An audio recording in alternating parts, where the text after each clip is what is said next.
فلا أقسم بمواقع النجوم وإنه لقسم لو تعلمون عظيم إنه لقرآن كريم في كتاب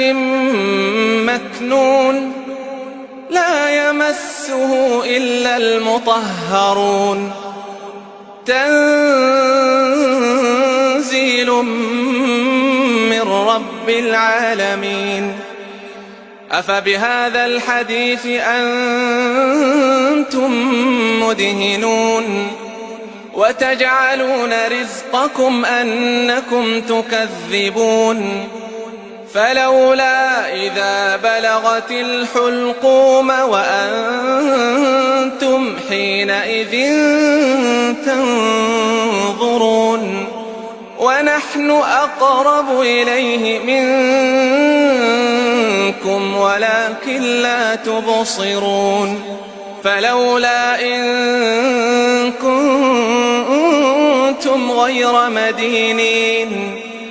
ترجعونها إن كنتم صادقين فأما إن كان من المقربين فروح